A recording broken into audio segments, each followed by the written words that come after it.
Bonsoir à tous, bienvenue sur Al24 News pour la couverture continue du CIPSA 2026 au cœur du Palais des Expositions, la SAFEX Alger. Alors au cœur de ce CIPSA, aujourd'hui nous allons explorer ensemble les innovations agricoles, l'industrie agroalimentaire et l'émergence de l'économie bleue, secteur clé pour l'avenir économique de l'Algérie. Pour en parler ce soir, j'ai le plaisir d'accueillir sur ce plateau M. Hakim Vassili, directeur marketing de Tafadis, et M. Najib Tefka, opérateur économique actif dans les secteurs agricoles et maritimes. Bonsoir messieurs et merci d'avoir accepté notre invitation. Bonsoir madame. Bonsoir madame.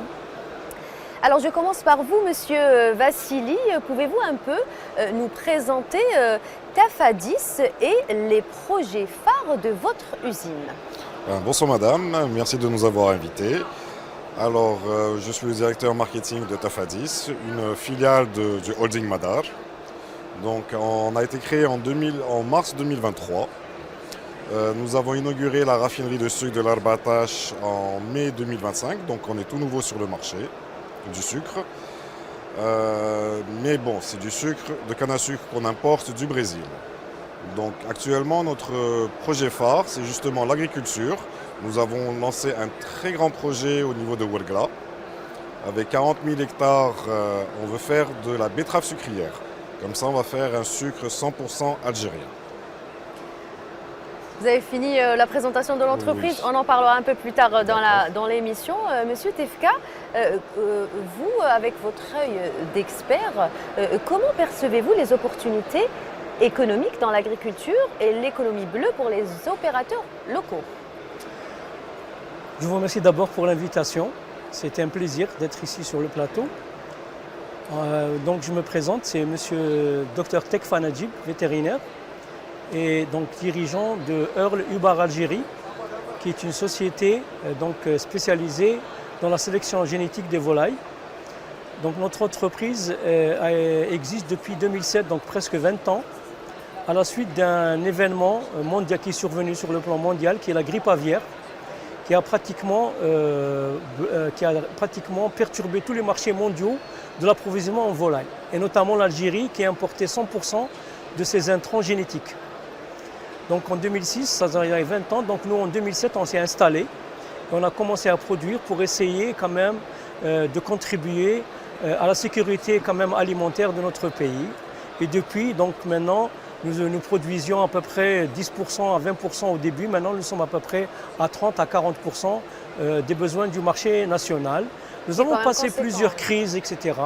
Donc nous sommes quand même assez importants sur le marché actuellement.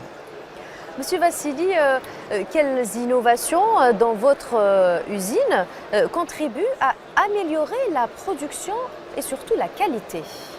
Vous savez, nous, comme on est le dernier venu, donc les machines de process est tout nouveau, les machines sont toutes neuves.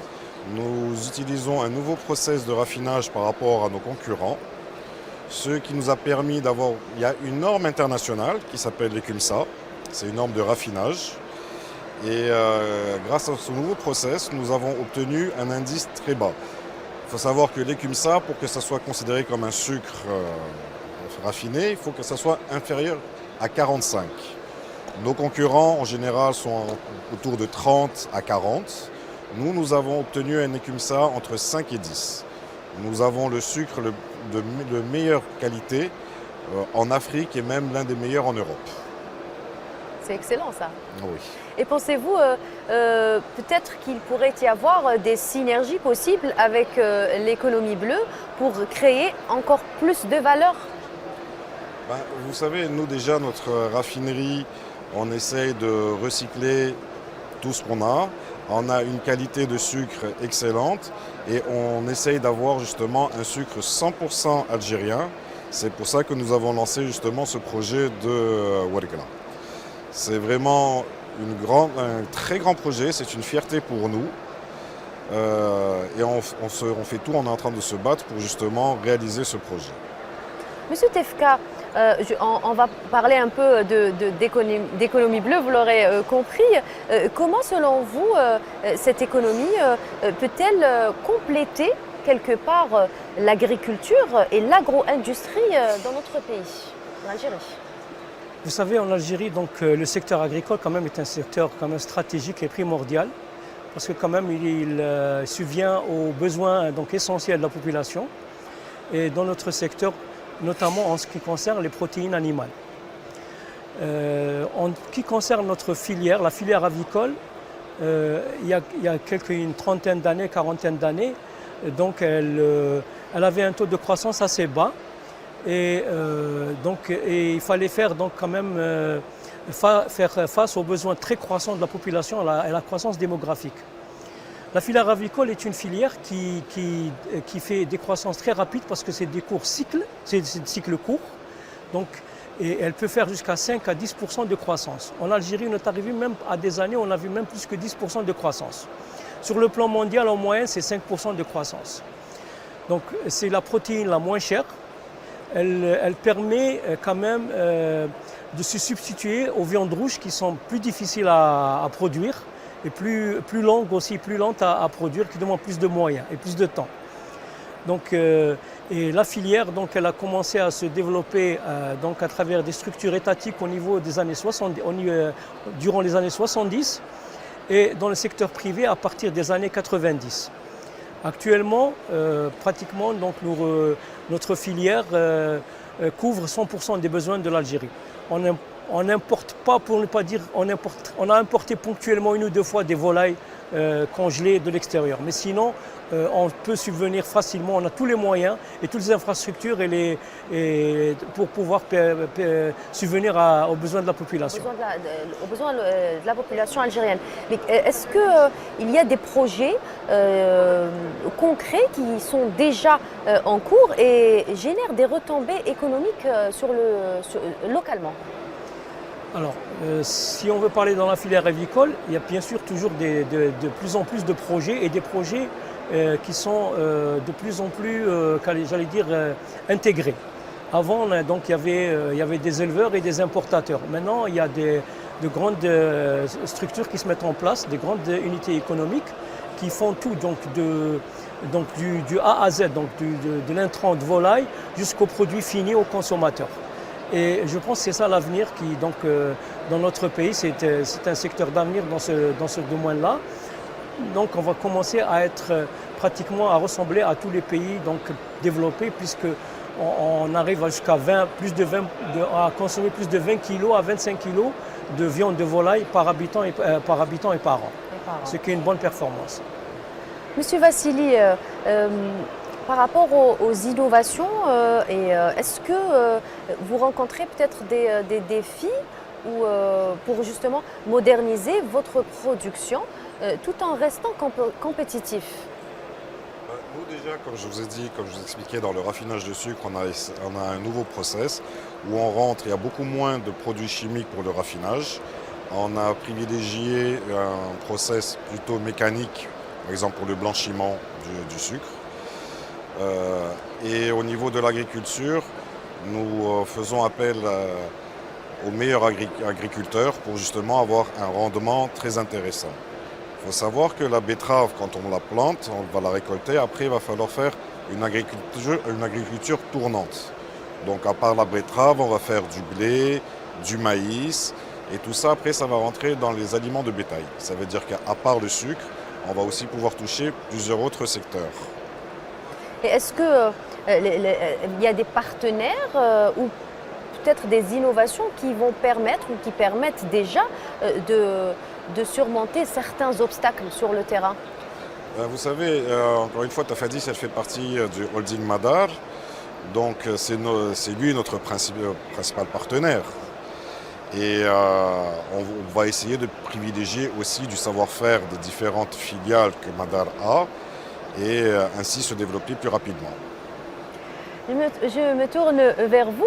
Alors, ces secteurs confondus peuvent-ils, selon vous, en tant qu'expert, créer beaucoup plus d'emplois pour les jeunes et dynamiser surtout les zones rurales côtières? et ou côtière. Vous savez, le secteur agricole est un secteur des pourvoyeurs de beaucoup d'emplois. Par exemple, bon, je ne connais pas tous les autres secteurs, mais dans la filière avicole, je sais que nous avons à peu près 600 000 familles qui vivent de cette filière.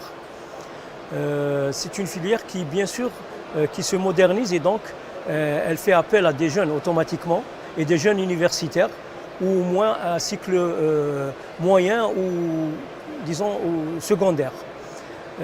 Par exemple, dans notre entreprise, nous, on est dans la sélection génétique où c'est vraiment très technique. Nous faisons de l'assimilation artificielle, nous faisons des choses que peu de sociétés peuvent faire, même à l'étranger, donc c'est très spécialisé. Nous employons à peu près plus de 130 personnes et tous nos employés ont en général moins de 30 ans. Et c'est des gens bien formés et qui sont stables et qui donc très performants. Et nous avons à peu près 200 à 300 clients sur l'Algérie, donc des grands producteurs qui eux-mêmes emploient autant d'employés que nous et qui sont pourvoyeurs d'emplois pour les jeunes. Est-ce qu'il y a il existe des programmes de formation ou peut-être des incubateurs pour accompagner cette transformation? Des incubateurs, c'est beaucoup dire pour l'instant, c'est prématuré de parler de ça, mais il y a maintenant depuis 2 ou 3 ans des cycles de formation pour tous les niveaux parce que le métier demande de plus en plus de main-d'œuvre qualifiée.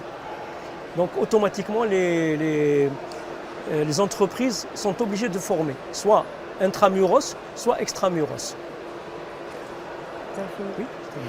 Monsieur Vassili, en tant que directeur marketing et commercial, quelles innovations marketing ont permis à Tafadis, donc l'usine de sucre, de mieux toucher les consommateurs locaux, mais aussi les consommateurs étrangers, internationaux?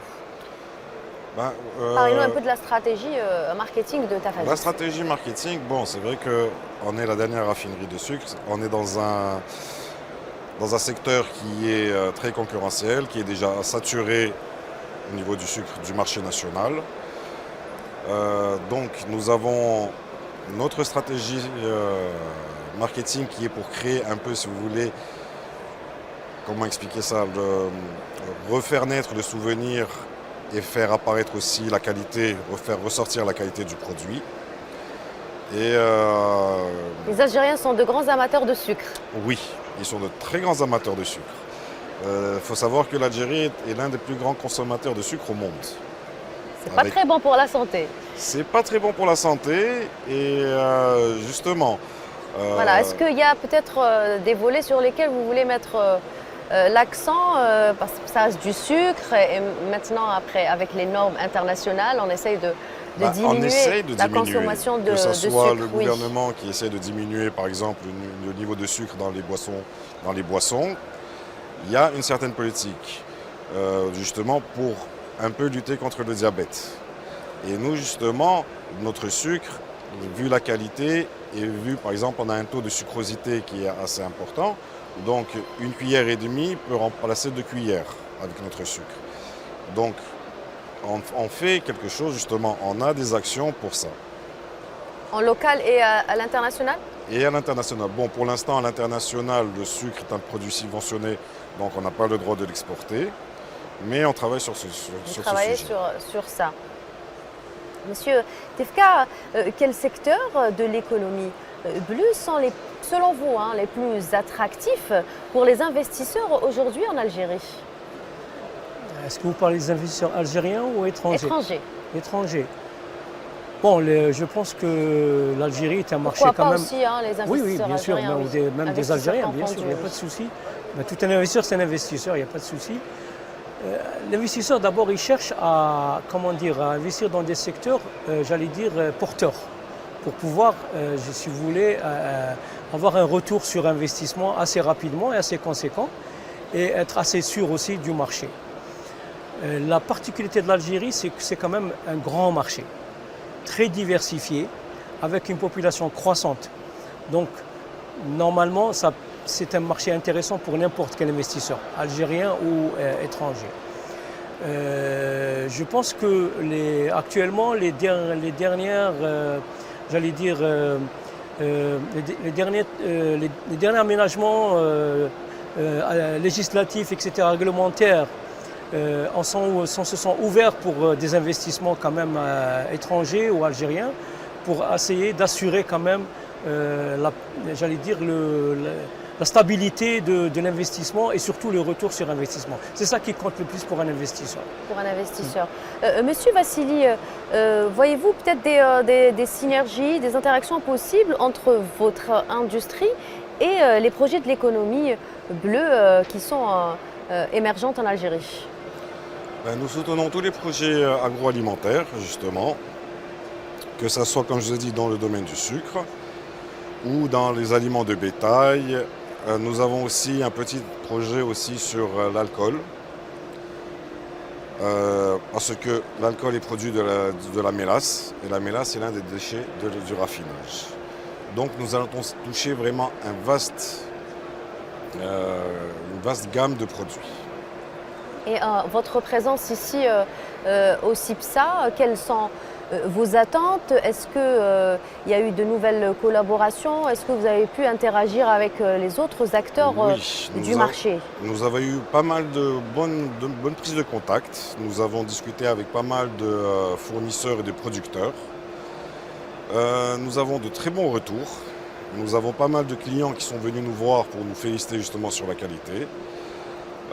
Ce salon quand même nous a permis d'avoir de très bons contacts. Qui seront peut-être porteurs de nouvelles collaborations? Oui, sûrement. Ça, oui. Et vous, monsieur Tefka? Nous, comme chaque année, c'est un salon très professionnel. Et je pense que tout professionnel doit être présent dans ce salon, en tout cas dans le secteur de l'agriculture. Ne serait-ce que même s'il n'arrive pas à avoir de nouveaux clients, au moins qu'il y a un contact avec les clients. On a plus de temps pour discuter des problèmes et essayer de corriger par exemple les imperfections qu'on peut avoir sur le marché, d'essayer de satisfaire un peu la demande, de connaître un peu la demande plus précisément. On a plus de temps, j'allais dire, de discussion ici avec les clients que dans l'entreprise où ils passent rapidement ou bien ils passent des commandes par voie, par mail, etc. Donc ici on a le temps de discuter, de voir tous les problèmes, d'essayer de faire des programmes dans l'avenir et essayer de satisfaire la demande des clients, de nos clients. Est-ce que vous avez eu l'occasion lors de ces journées de peut-être tomber sur des projets, parce qu'il y a beaucoup de start-up dans cette 24e édition. Est-ce que vous avez des projets qui vous ont parlé plus que d'autres? Il y a des projets, bon, pour l'instant c'est encore, Et dans quel secteur d'activité? En général, c'est dans le secteur, pour nous, c'est surtout dans le secteur de l'aliment ou bien dans le secteur du médicament. Donc c'est les deux, parce que c'est les deux, dans la sélection génétique, il n'y en a pas beaucoup, on n'est que deux actuellement en Algérie. Donc peut-être qu'il y aura un troisième ou un quatrième, j'espère, pour pouvoir couvrir tous les besoins du marché et ne pas recourir à l'importation. Et ça va sécuriser mieux, notre marché en cas de problème. Mais sinon, les startups, c'est ce qui se font actuellement, c'est surtout dans le médicament et dans l'aliment.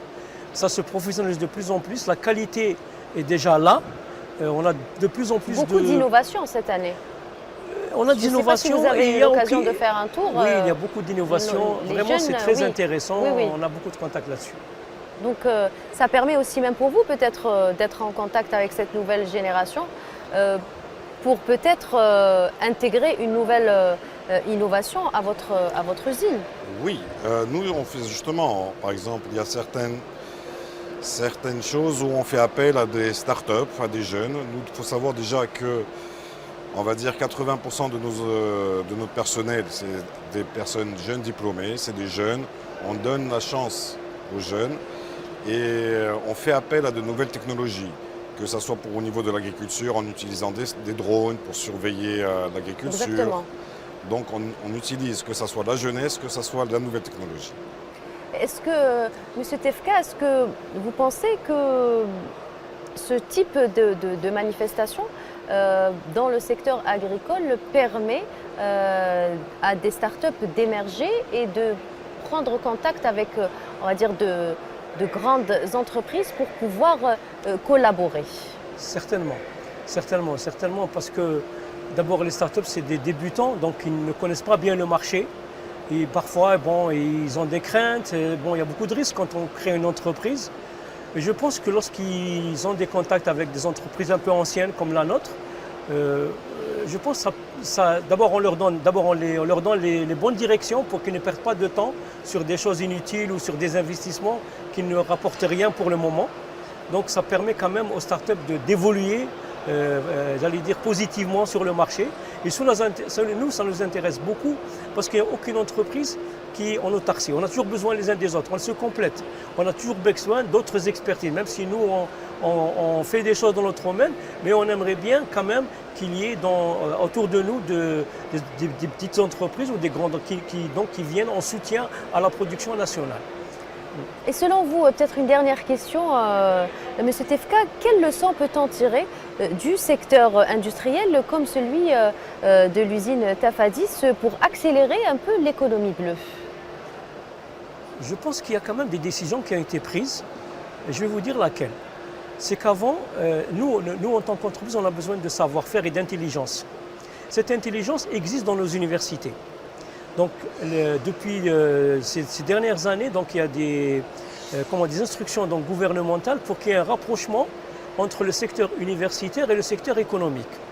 Par exemple, je vais prendre un exemple concret. Nous, notre entreprise, on est déjà associé avec l'université dans des sociétés mixtes où nous sommes, nous, actionnaires pour essayer donc, de se mettre en synergie entre la science, la technologie et la production, bien sûr, qui est la finalité. Monsieur Vassili, peut-être un dernier mot avant de clore cette émission. Est-ce qu'il y a des projets en perspective, une expansion de l'activité de votre usine en Algérie ou surtout sur vous savez, le continent? nous, à l'heure actuelle, le plus important, c'est justement de mener le projet de Ouargla à bien. Par la suite, on verra à la rigueur d'autres projets. Mais pour l'instant, le projet phare, c'est Ouargla. Un dernier mot peut-être pour nos téléspectateurs? Acheter notre sucre, Yemma. Monsieur Tefka, un dernier mot sur le salon, sur peut-être les nouveautés de cette année. C'est quand même la 24e édition. Est-ce que vous pouvez nous donner un dernier mot sur cette édition, s'il vous plaît? Bien sûr, très facilement. Moi, je vais donner une image. Avant, le salon se concentrait sur un pavillon central et quelques petits satellites. Maintenant, il est sur trois grands ensembles, et dans l'ensemble où on est actuellement, qui est l'ensemble Palestine. Et donc, ça veut dire qu'il y a plus d'opérateurs, plus d'intervenants. Et je pense que c'est une chose, quand même, c'est un indicateur positif pour le développement de l'économie nationale. Merci beaucoup, Monsieur Tefka, d'avoir été avec nous. Merci à vous, Monsieur Vassili. Merci à vous, chers téléspectateurs. C'est la fin de cette première partie. Nous marquons une petite pause et on revient juste après.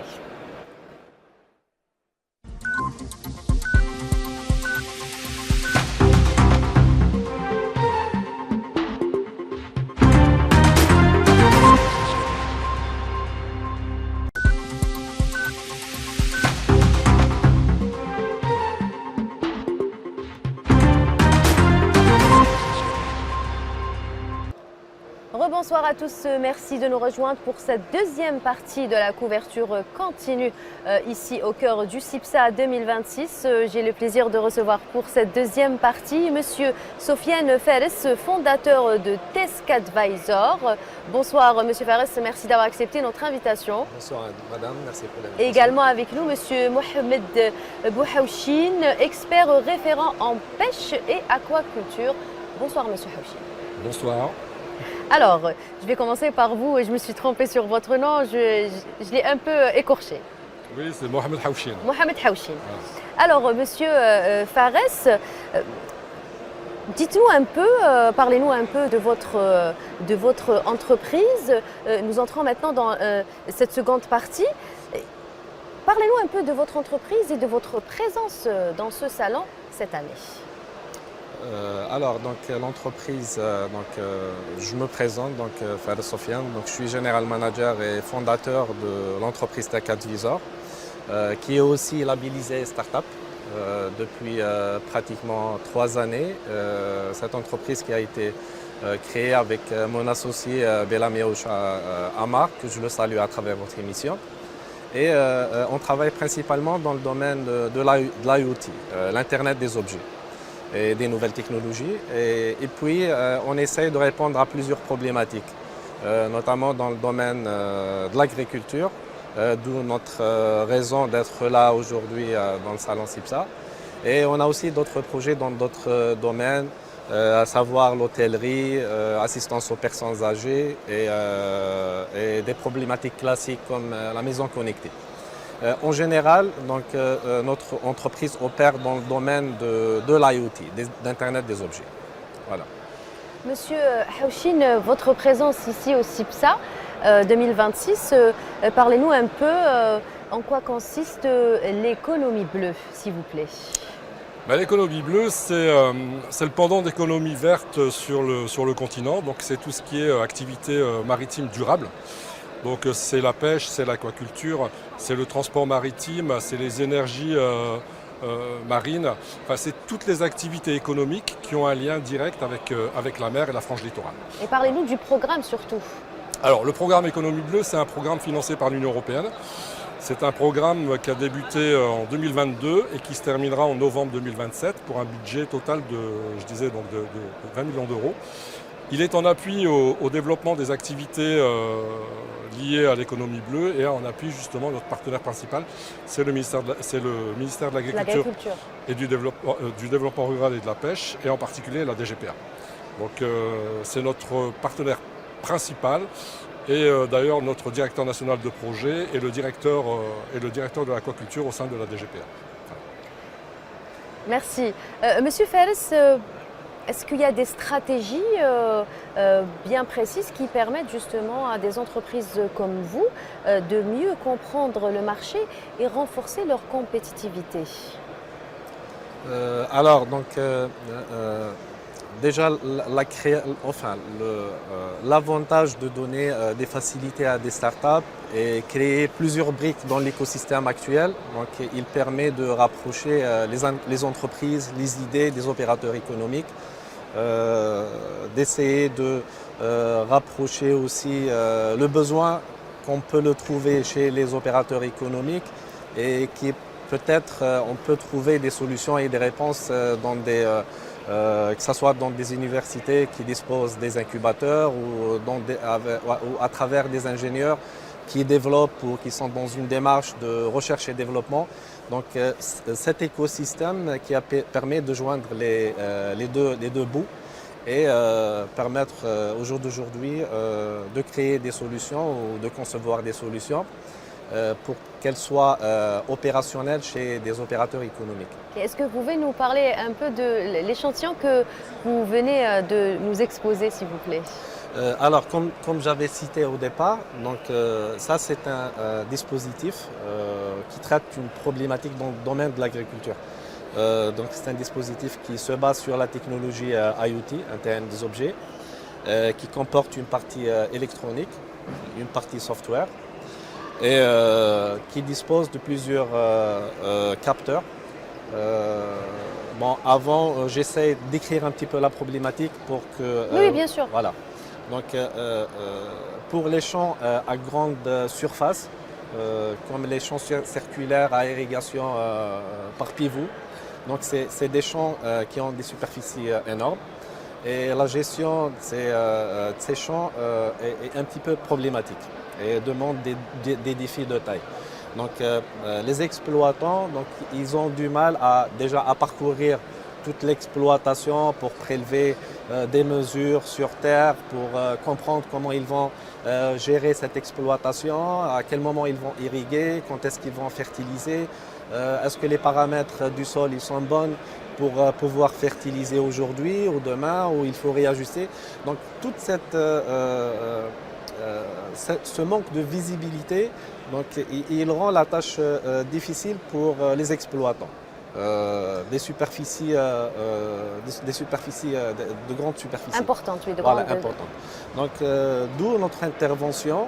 Et puis notre intervention, elle est venue suite à un cas d'usage qu'un opérateur économique algérien de taille a exposé. Et puis, nous, en tant que start-up, nous avons répondu avec ce dispositif qui, en fait, il comporte plusieurs capteurs qui puissent prélever les paramètres utiles pour un exploitant pour pouvoir gérer son terrain. Donc, à savoir le pH, le EC, le MPK, la température du sol, l'humidité. Donc, à travers ces informations, donc l'exploitant il peut savoir quand est-ce qu'il doit irriguer, quand est-ce qu'il doit fertiliser, quand est-ce qu'il doit Donc réajuster. il facilite quand même beaucoup le travail. Grandement. Et puis il gagne en termes de temps, en termes de main-d'œuvre, en termes de. Donc il diminue le gaspillage parce que par précaution, donc on préfère irriguer en permanence, fertiliser en permanence parce qu'on manque de visibilité. Oui. Et puis dans des conditions où on manque de visibilité, on doit déployer beaucoup de ressources, beaucoup de moyens et beaucoup de main-d'œuvre pour parcourir des distances, pour faire des tests, etc. Donc ces dispositifs, donc, nous on les installe sur un pivot en général de 30 hectares. Et d'un pivot à un autre, donc le nombre change. Et ces dispositifs permettent de récolter des données en temps réel. Donc l'exploitant, il peut, que ce soit sur place ou sur un site distant, par exemple ici à Alger, contrôler une exploitation à Hassim Saoud. Donc c'est le cas de notre potentiel client. Et à travers ces données, il peut décider de manière correcte et avoir une récolte optimale. Donc une meilleure visibilité. Exactement. Monsieur Hawchin, vous avez eu l'occasion de faire le tour de plusieurs pavillons ici au CIPSA. Quelles innovations peut-être qui ont été présentées peuvent selon vous transformer l'agriculture algérienne? Est-ce que vous avez eu l'occasion de peut-être tomber sur des pépites? En termes d'agriculture, non, parce que moi je m'occupe plus de l'aquaculture. L'aquaculture. Et bon, j'ai vu tout à l'heure une entreprise qui développe c'est une start-up qui développe des filtres à tambour qu'on utilise dans les systèmes de recirculation d'eau pour l'aquaculture continentale, c'est-à-dire dans des zones où il y a une problématique d'eau. Pour éviter le gaspillage, on utilise ce qu'on appelle un système fermé, donc le RAS. Et au niveau de ce système fermé, on met en place certains dispositifs, dont des filtres UV, des filtres à tambour. Et là, j'ai eu l'agréable surprise de rencontrer une start-up algérienne de Ain Ousseira qui, le gars a créé carrément, a fabriqué carrément son filtre à tambour. C'est une très bonne initiative. Nous, dans le cadre de notre projet, qu'est-ce qu'on fait? On s'attache à faire une multitude d'activités. Il y a plein d'activités transversales et parmi les activités, nous accompagnons certaines start-up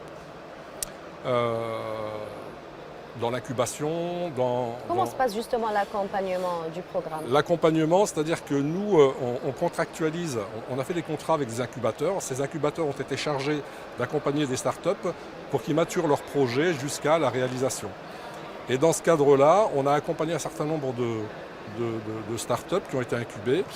Et au final, c'est de faire en sorte à ce que ces startups puissent avoir un financement pour mettre en œuvre leurs projets. Et nous, dans le cadre du programme Économie Bleue, on est en phase 2 de capitalisation et d'opérationnalisation effective des activités du passé. On a eu une phase 2022-2025 et là on a une deuxième phase 2025-2027. Et là on accompagne 2 startups, une qui va développer un SIG pour l'aquaculture et on accompagne un jeune auto-entrepreneur qui propose des solutions informatiques pour une meilleure gestion des halles à marée, une meilleure gestion des débarquements. Donc c'est des applications mobiles qu'on peut utiliser, plus des applications qu'on utilise dans ce qu'on appelle les pêcheries, qui ne sont pas des pêcheries en fait, mais plutôt des halles à marée, où on va enregistrer toutes les ventes pour avoir une traçabilité des produits. Voilà. Et comment, selon vous, on peut dire que le secteur maritime et côtier commence quand même à prendre de l'ampleur ici en Algérie. Comment l'économie bleue peut-elle compléter le développement agricole et agro-industriel?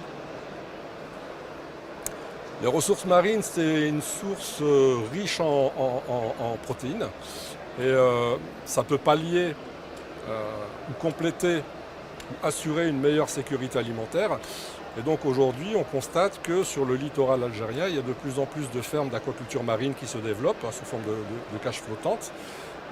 Mais on ne peut pas développer comme ça de manière anarchique. Si on veut garantir la sécurité alimentaire et éviter l'épuisement de nos ressources, il faut avoir une approche un peu systémique et puis une approche surtout durable et développer les bonnes pratiques. Et nous, dans ce cadre-là, on est là pour accompagner les opérateurs économiques, donc de l'aquaculture marine mais aussi de l'aquaculture continentale, à développer justement des pratiques durables par la formation, par la sensibilisation,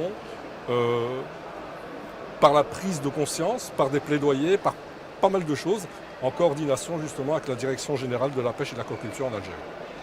Monsieur Fares, quel effet, si je peux me permettre, l'effet de votre accompagnement sur le développement économique local et la création d'emplois? Est-ce que vous arrivez à créer de l'emploi et à aider justement les agriculteurs dans leur travail? Alors, pour le développement d'une start-up, il passe par des étapes. Elle a été créée en quelle année, votre start-up? Pratiquement, on a 3 ans, 3 années de développement. On est en train de développer. Et on est toujours phase, moi je dirais c'est la dernière phase de développement pour clôturer. Et après, on passera, Inch'Allah, à la phase d'industrialisation des prototypes. Start-up, comme vous connaissez, les startups ils sont volatiles. C'est le taux de mortalité dans le monde, il est connu. On fait sortir 1000 startups, donc on peut espérer. Mais après 3 ans, je pense que ça commence à se stabiliser. Stabiliser, il faut que l'écosystème puisse garder ces startups. Pour qu'aujourd'hui, les startups qu'on est en train de remarquer dans ce salon, on peut les trouver l'année prochaine dans un projet avec un opérateur économique. Oui. Parce qu'une start-up, on ne peut pas la laisser continuer à développer. Donc il y a des ressources financières à mettre en place pour financer les prototypes, pour financer la recherche, pour financer... Donc tout ça, c'est un fardeau un peu lourd pour une start-up qu'elle ne peut pas supporter. C'est vrai qu'il y a plein de mécanismes, mais moi je dirais que le mécanisme le plus efficace, c'est adopter un projet par un opérateur économique, le rendre industriel, le faire tourner et transformer cette start-up en une vraie entreprise qui puisse rentrer dans l'économie nationale. Parce que sinon, ça reste en phase prototype, projet, et start-up ne peut pas tenir le coup et résister jusqu'à ce qu'un projet arrivera, je ne sais pas quand est-ce que. Monsieur Hawchin, lors de ces salons, quelles sont vos attentes? Est-ce que de nouvelles collaborations? Est-ce que tomber sur de nouveaux projets porteurs? Quelles sont vos attentes pour cette 24e édition du CIPSA? Notre participation cette année au CIPSA, on a déjà fait une participation il y a 2 ans. L'objectif principal, c'est de faire connaître le projet, de faire connaître le projet à un public averti, mais pas que, même le grand public, surtout à destination des jeunes, les jeunes diplômés, qui viennent dans le monde, qui arrivent dans le monde de la pêche et de l'aquaculture, ceux qui veulent se lancer. Et donc nous, on présente un peu toutes nos activités en coordination et en collaboration avec la DGPR. Et on a reçu pas mal de jeunes, on a reçu des startups également, qui étaient intéressés. Donc nous, on met en place en fonction du besoin, on met en place des activités. On peut mettre en place des activités de formation, de renforcement de compétences. Pour cela, il faut qu'il y ait un minimum de personnes qui soient là. On accompagne aussi l'organisation de la profession. Les gens qui veulent se mettre en coopérative, on est là pour les accompagner. La recherche de financement aussi, on a créé, je vous disais tout à l'heure, on a créé des événements, on a participé à l'African Startup Conference, lors de laquelle il était question de mettre en relation les start-upers avec des opérateurs économiques. Et nous, ça nous a permis aussi de récupérer certaines startups, comme je disais tout à l'heure, pour justement les mettre en œuvre leurs produits. Donc je vous ai parlé du SIG, je vous ai parlé il y a aussi une ferme, projet de ferme de captage de moules qui va être lancé. Donc il y a plein d'initiatives que nous mettons, mais le public est varié, il y a autant les jeunes que les gens qui sont déjà en activité. Mais je crois que la réussite la plus importante pour nous, c'est justement d'arriver à ce que les jeunes puissent mettre en place leurs projets, les femmes aussi puissent mettre en place leurs projets. Donc on a une dimension genre qui est très importante. Et on cible préférentiellement les familles de pêcheurs, les familles d'aquaculteurs, pour qu'on puisse améliorer leurs conditions de travail, améliorer leurs revenus aussi, pourquoi pas, les conditions de travail, les conditions sociales. Et en fait, on a un impact socio-économique important au travers des activités que nous essayons de mettre en œuvre en coordination avec les... Est-ce qu'il y a des conditions ou peut-être comment se porte votre choix pour que ces startups-là, on va dire, puissent intégrer le programme?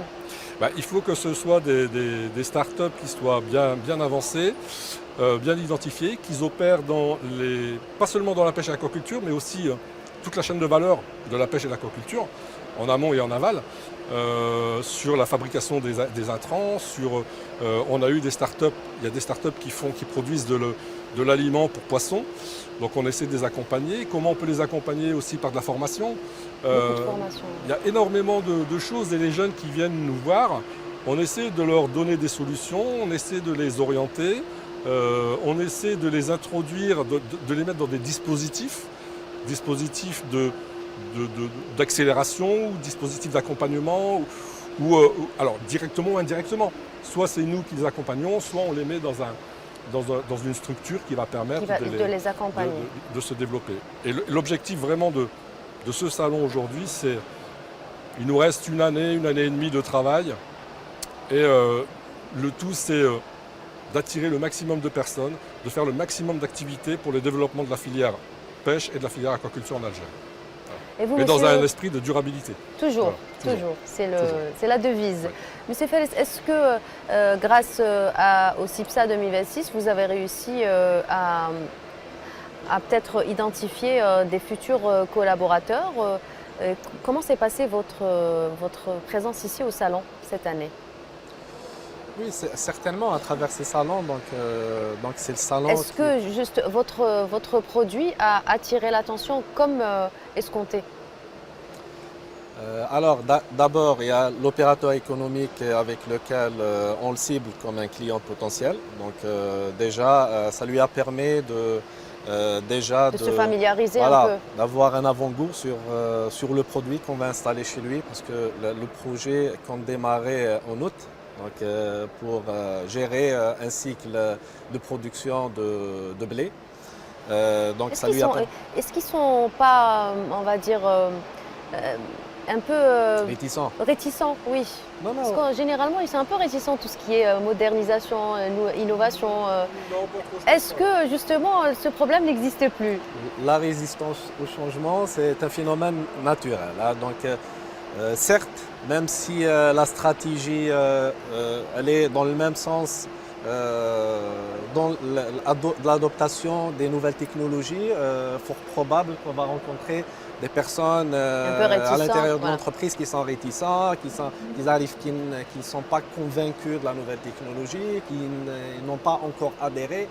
Ça, c'est quelque chose de naturel, donc il faut gérer. C'est une question de temps, oui. Voilà, donc il faut gérer, il faut démontrer que... Vous n'êtes pas d'accord, monsieur Haoudi? Oui, je suis d'accord, mais moi j'ai envie de dire qu'on rentre dans l'ère du numérique et il faut la nouvelle génération, oui. Et voilà, maintenant on a une nouvelle stratégie, on a une nouvelle dimension.